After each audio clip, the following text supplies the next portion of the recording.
Pulau Jawa, terdapat salah satu kota yang tak hanya kaya akan sejarahnya, tetapi juga kaya akan keindahan karya seninya.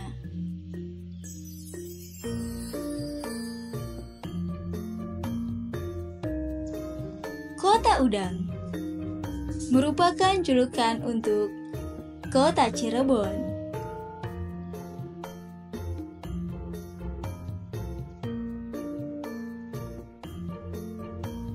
Cirebon memiliki arti, yaitu Ci yang berarti air, dan Rebon yang berarti udang.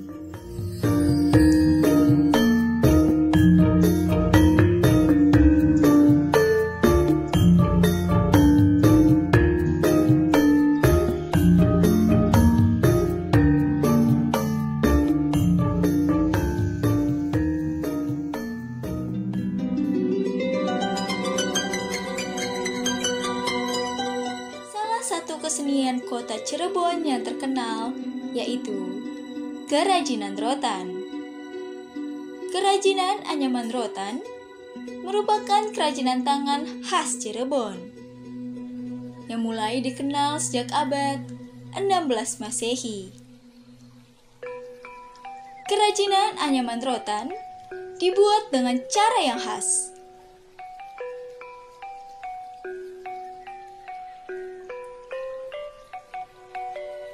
yaitu dengan menggunakan bahan baku pohon rotan dan kemudian dikerjakan melalui banyak proses pembuatan. Mulai dari pemilihan bahan yang berkualitas hingga pada tahap penganyaman.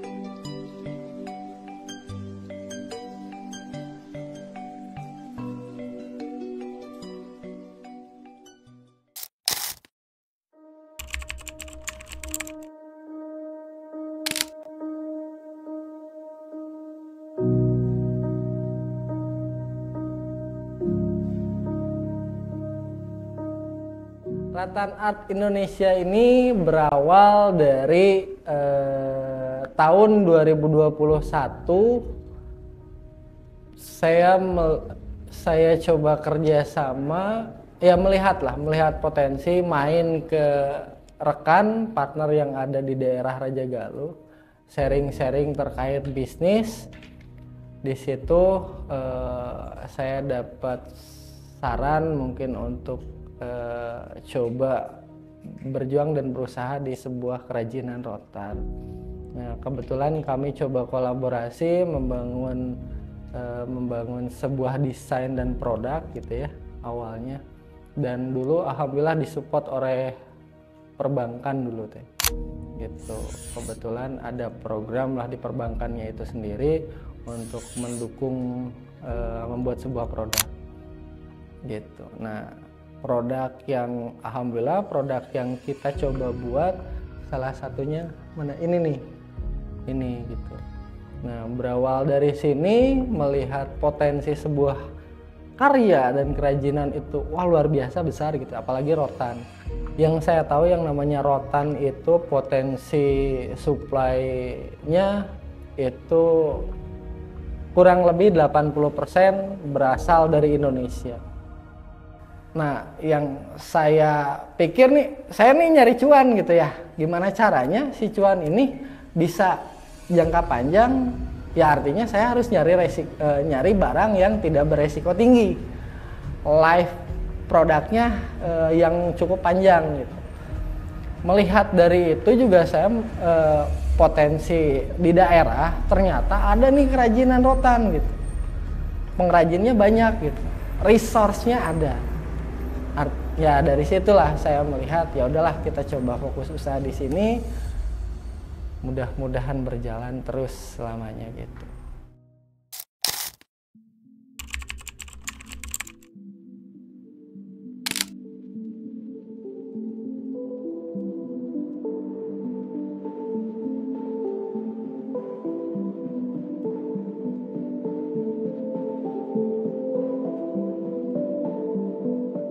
Terkait bahan baku yang digunakan pada rotan art ini tentunya sangat banyak sekali ya. Kita kurang lebih mungkin lebih dari 10 bahan baku kita gunakan. Misalkan dari bahan baku rotan untuk yang natural atau alami itu ada pitrit, ada jawit, ada kubu, ada sega dan lain-lain. Bahkan kalau kita ngomongin rangka itu ada manau, ada sejenisnya dan sebagainya. Kalau untuk anyaman sendiri itu biasanya yang kita gunakan tentu pitrit ya. Namun ketika berbicara tentang anyaman besar itu biasanya kita pakai dari kubu. Nah kubu ini ada dua, ada yang kubu biasa dan jawit, ada juga yang grey dan memang beda dari yang lain. Lalu ada juga CL. Kalau CL itu sejenis jawit, cuman agak keras. Jadi kalau nganyam tuh perlu dengan kekuatan seperti itu. Nah, jadi kalau bahan baku yang digunakan ada yang dari Sumatera, Kalimantan, Sulawesi, tergantung jenis-jenisnya. Misalkan kalau untuk rangka-rangka yang memang basisnya kuat dan juga agak gelap itu bisa dari Sulawesi. Kalau misalkan kubu atau jawit bisa dari Sumatera. Kalau controlling harga bahan baku kita nggak bisa kontrol, tapi ketersediaan juga kita nggak bisa kontrol. Tapi sampai saat ini terjadi kelangkaan itu alhamdulillah nggak ada, karena memang rotan tuh tumbuh cepat kayak bambu lah.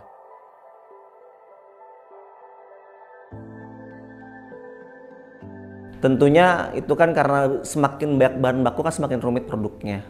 Nah, kalau dari bahan baku sendiri kita dalam ketersediaannya sebenarnya nggak terlalu rumit. Karena apa? Karena kita ada yang namanya kerjasama dengan penyuplai bahan baku.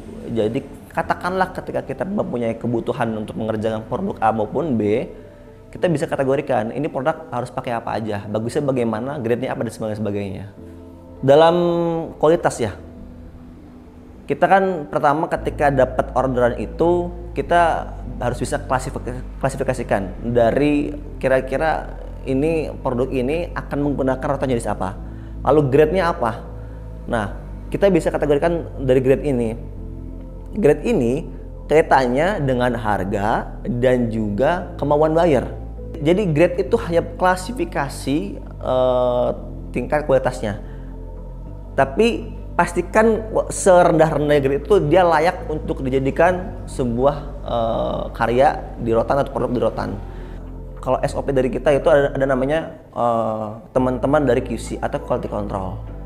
Yang kita biasanya menggait dua orang, ada yang internal, ada yang eksternal.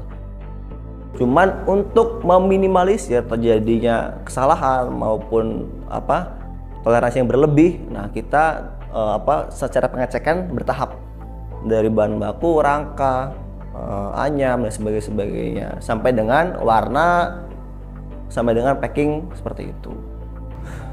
Dalam hal ini ketika kaitannya dengan pengemasan supaya aman dalam pengiriman, dalam stuffing atau menaikkan barang dari pabrik ke kontainer, itu biasanya kita konsultasi dulu dengan buyer. Ini buyer maunya packing seperti apa? Apakah pakai kardus aja atau apakah pakai kertas aja atau bagaimana? Yang memang nanti kaitannya dengan harga juga. Kalau ngomongin harga ya, itu kan relatif bagaimana produknya, jenis seperti apa, bahan bakunya apa dan sebagainya. Nah, mungkin yang paling mudah aja lah ya, yang paling mudah katakanlah keranjang dari kubu grey, yaitu mungkin range-nya mulai dari 60 sampai dengan bahkan 300 bahkan 500 dan sebagainya. Nah, biasanya kalau ngomongin soal ketahanan, soal umur produk, biasanya kan yang akan membuat rotan rusak itu rayap. Nah, itu yang membuat rotan itu cepat rusak, cepat lapuk.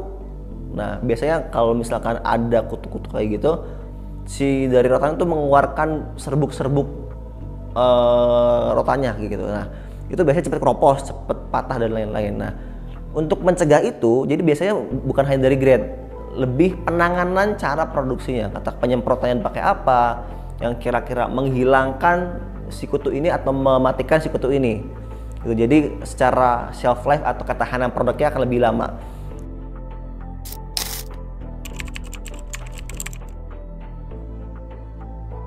Yang membedakan adalah cara dia mengkreasikan produk itu bentuk seperti apa semenarik mungkin, bagaimana buyer suka, bagaimana pembeli luar negeri suka masuk dalam pasar perdagangan luar negeri dan disukain para konsumen-konsumen end user di sana. Nah, makanya sekarang di kita itu gak hanya produksi keranjang, furniture kita produksi, untuk meja, lalu untuk keranjang kita produksi. Bahkan untuk tas aja yang memang jarang pabrik yang memang memproduksi tas itu kita produksi.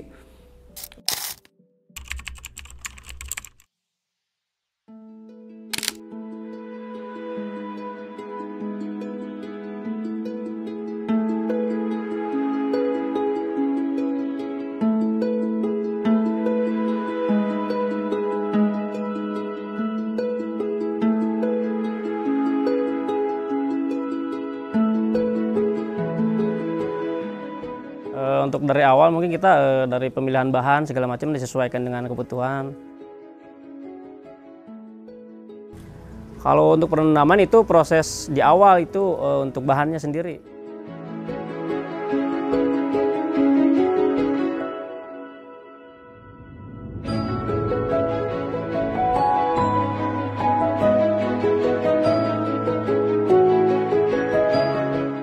Biar bahannya warnanya tuh warna natural. Nah biasanya kalau yang grey seperti ini yang direndam itu nggak di finishing lagi, nggak diwarna lagi. Jadi pengennya seperti ini udah gitu. Ini cuman di kompor dibersihin segala macam.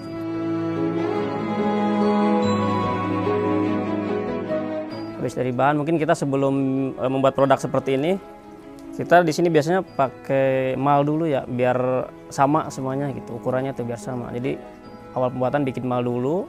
Setelah bikin mal baru kita penganyaman pun ada step by stepnya. Mungkin awalnya dari sini dulu, ini namanya alas dulu, bikin alas. Setelah bikin alas ada yang namanya ini kelabang atau lilitan, barulah penganyaman sampai di tahap akhir namanya lepek. Nah setelah ini proses selanjutnya yaitu penghilangan bulu. Di sini kan masih banyak bulu-bulunya tuh kalau yang masih mentah. Nah ini dihilangkannya dengan cara di kompor, pakai kompor.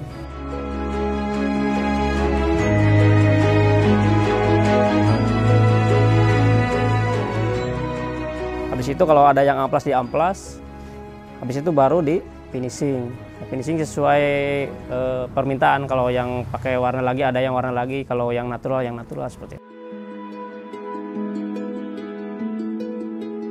Kalau berapa lama mungkin ya kan orang stepnya kan kalau misalkan pengrajin di pengrajin dulu. Nah habis pengrajin baru ke step selanjutnya nanti ke pembersihan itu beda lagi. Jadi sistem kerjanya pun berbeda seperti itu. Jadi ada step by stepnya. Nah kalau yang penganyaman mungkin sehari yang dapat ini ada yang 5 seperti itu, ada yang 10 seperti itu. Nah, baru setelah semuanya jadi baru step selanjutnya kita pembersihan comporing seperti itu atau ke finishing seperti itu. Jadi kalau berapa lama ya kalau bikin ini satu mungkin 1 jam dapat satu, mungkin atau kurang lebih lah seperti itu.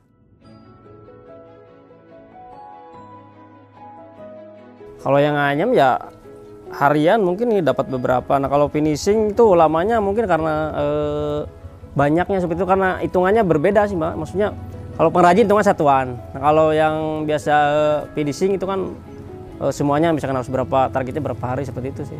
Jadi susahnya di situ. Jadi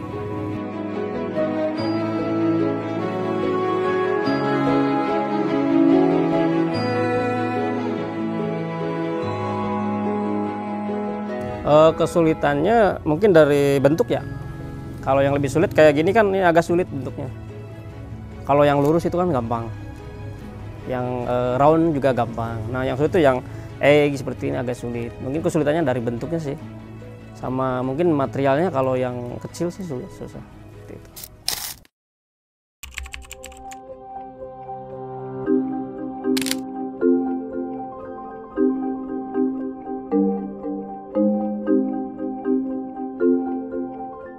Untuk proses bisa ke ekspor itu saya bergabung di sebuah asosiasi para pengusaha eksportir gitu ya, namanya asosiasinya Indonesian Export Channel. Ekspornya itu kalau nggak salah 2020 3 kalau nggak salah ya, Australia, terus ke Singapura, Australia lagi, lalu ke Italia kemarin. Produknya tuh keranjang souvenir dari rotan, terus nyata kita coba pakai akrilik. Ide dan gagasannya tuh pengen memaksakan budaya kita yang biasanya kita ngasih parcel gitu ya setiap bulan Ramadan gitu. Di Indonesia nih rame nih, cuman kita bentuk dari rotan.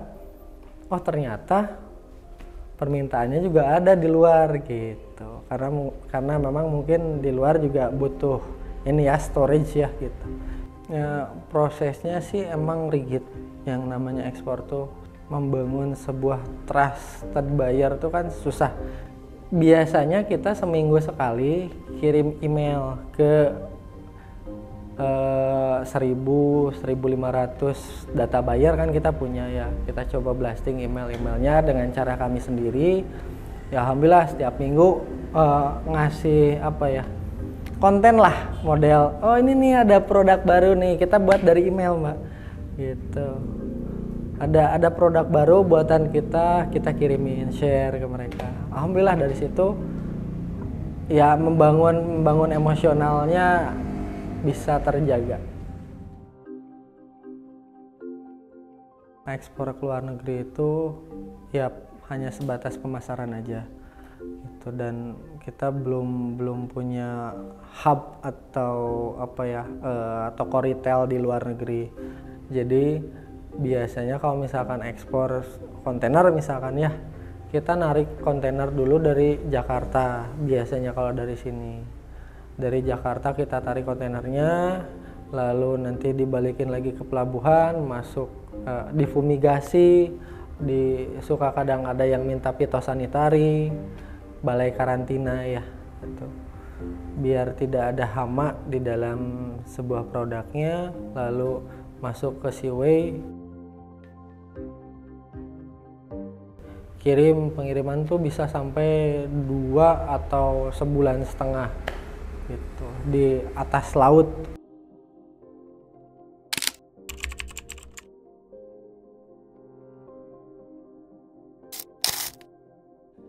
Untuk peran pemerintah sendiri terhadap Ratan Art ada, sangat membantu saya karena kebetulan saya pun mendapat lisensi eksportir officer ya, itu langsung dari pihak kementerian gitu. Kebetulan pihak kementerian dulu sedang membuat sebuah program edukasi lah, saya ikut masuk kurasi, lolos alhamdulillah. Kementerian Koperasi dan UMKM.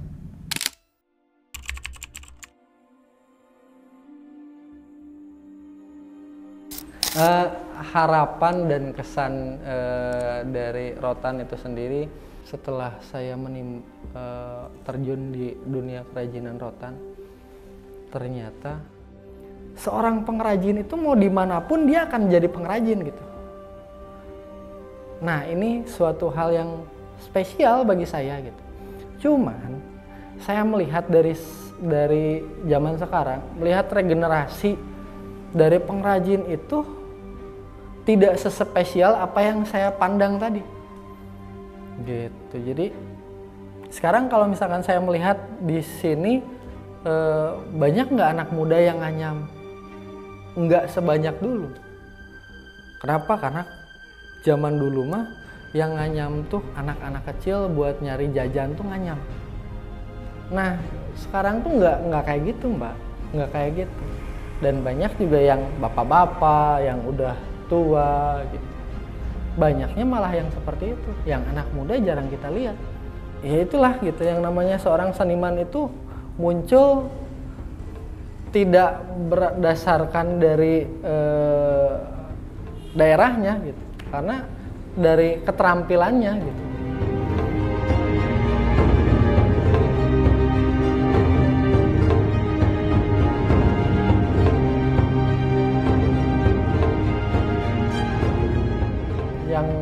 Yang saya harapkan dari keterampilan itu teh bisa dihargai lebih gitu. Karena memang kalau misalnya generasinya mati, nyarinya kemana lagi? Kalau misalkan petani nih generasinya mati, pasti akan ada banyak yang survive untuk memanfaatkan lahan mereka. Nelayan pun sama. Kalau pengrajin ini mah, pengrajin generasinya mati, mau kemana nyarinya? Gitu.